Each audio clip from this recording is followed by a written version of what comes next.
లేదు, కానీ ఒక్క విషయం మీకు నేను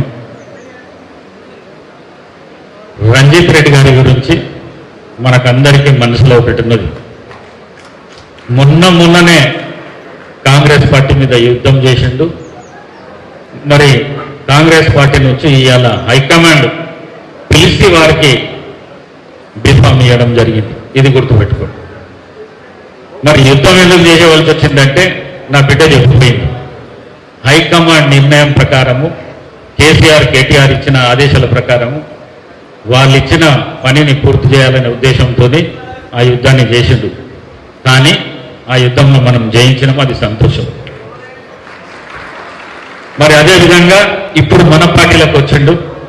మన పార్టీ హైకమాండ్ రేవంత్ రెడ్డి గారు ఏం నిర్ణయం చేస్తే ఆ నిర్ణయానికి కట్టుబడి పనిచేస్తా అని మొన్న జరిగిన అన్ని మీటింగ్లతో చెప్పిండు.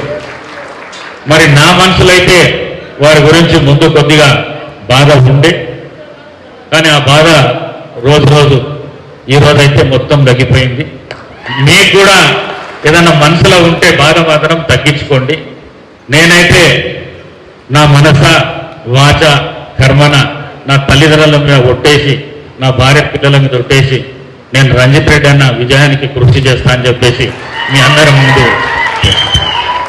శాసనసభ స్పీకర్ ఉండి నేను మీటింగ్లు అటెండ్ చేయొద్దని చాలామంది చెప్తే నేను చాలామంది స్పీకర్స్తో మాట్లాడినా, భారతదేశంలో ఉన్న రాష్ట్రాల స్పీకర్లతో మాట్లాడితే నీ నియోజకవర్గంలో నువ్వు ఎమ్మెల్యేవు, తప్పకుండా అన్ని మీటింగ్స్ అటెండ్ చేయొచ్చు అని వారు నాకు ధైర్యం చెప్పడంతోనే ఇవాళ ఈ మీటింగ్కు ఇంత పెద్ద ఎత్తున ఈ కార్యక్రమాన్ని జరుపుకుంటున్నాం.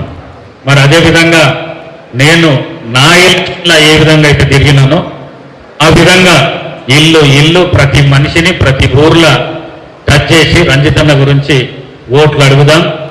మరి ఏడనన్న పొరపాటు జరిగి మెజారిటీ గిట్ట తక్కువ వస్తే మాత్రం నేను తలెత్తుకొని తిరిగే పరిస్థితి ఉండదు. కాబట్టి దయచేసి నన్ను మీరు దృష్టిలో పెట్టుకొని రాష్ట్ర ముఖ్యమంత్రి గౌరవ రేవంత్ రెడ్డి గారిని దృష్టిలో పెట్టుకొని తప్పకుండా ఎక్కడోళ్ళక్కడ కష్టపడి మంచి మెజారిటీ అన్నకి ఇవ్వాలని చెప్పేసి మీ అందరితో కోరుకుంటూ